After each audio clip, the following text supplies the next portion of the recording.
জানাজাত মই আজি অংশগ্ৰহণ কৰিছোঁ আৰু জানাজাতত মই এড্ৰেছো কৰিছোঁ।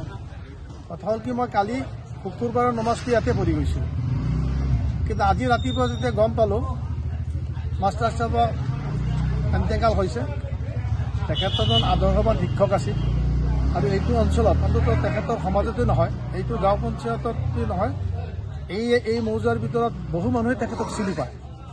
আমি দূৰৰ পৰা তেখেতৰ নাম আগৰ পৰাই জানো।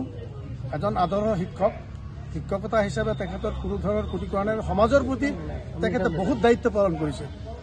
মছজিদ হওক, মাদ্ৰাছা হওক, যিকোনো অনুষ্ঠান প্ৰতিষ্ঠানৰ লগত তেখেত ওতপ্ৰোতভাৱে জড়িত আছে।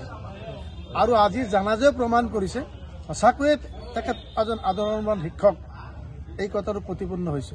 কিমান মানুহ হ'ব চাগে আনুমানিক? মোৰ অনুমানটো ইয়াত কমেও এবাউট 1000 মান মানুহ হ'ব লাগে।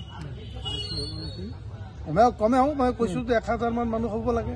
গতিকে এইটোৱে প্ৰমাণ কৰিছে যে তেখেতৰ মনোবৃত্তি কিমান আছিল, তেখেতৰ লগত ভাল পোৱা। আৰু আজিৰ জানাজাত মানেতো খুব ডিগনিফাইড মানুহবিলাক আহিছে, সাধাৰণ মানুহতকৈ ডিগনিফাইড মানুহবিলাক বেছি আহিছে, যিসকল সমাজৰ লগত ভাল কামৰ লগত ওতপ্ৰোত জড়িত। কাৰণ তেখেত সম্পৰ্কে যিসকলে জানে সেইসকল মানুহ য'তেই আছিলে, এই চুটুৰুপুহি গাঁও পঞ্চায়তৰ মানুহ য'তেই আছিলে, তো তাৰপৰাই তেখেতে দৌৰি আহিছে। গতিকে ময়ো সুদূৰ হাতীপুখুৰীৰ পৰা খবৰ পোৱাৰ অৱস্থাই জানাজাত অংশগ্ৰহণ কৰিছোঁ আৰু জানাজাত অংশগ্ৰহণ কৰি আল্লাহৰ ওচৰত আমি সকলোৱে মিলি এটা মোনাজাত কৰিছোঁ যে তেখেতৰ নাকবেৰাটোত তেখেতে আল্লাহ মাফ কৰক। আৰু এটা আচৰিত কথা কি, এই জানাজাটোত মই বহুত জানাজা পঢ়ি আছোঁ। কেইদিনমান আগতো মই এটা জানাজা পঢ়িছোঁ, যোৱাৰ পিছত তাত উত্থাপন হৈছে টকা পায়।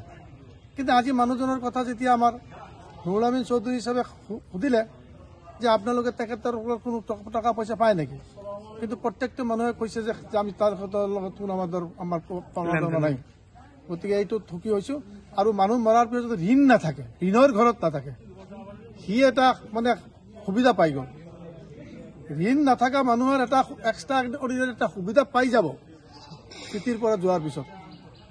গতিকে অদশত তেখেতৰ যাতে আল্লাহ জান্নাতুল ফেৰদাউছ নচিব কৰে, এইটো কামনা কৰিলোঁ।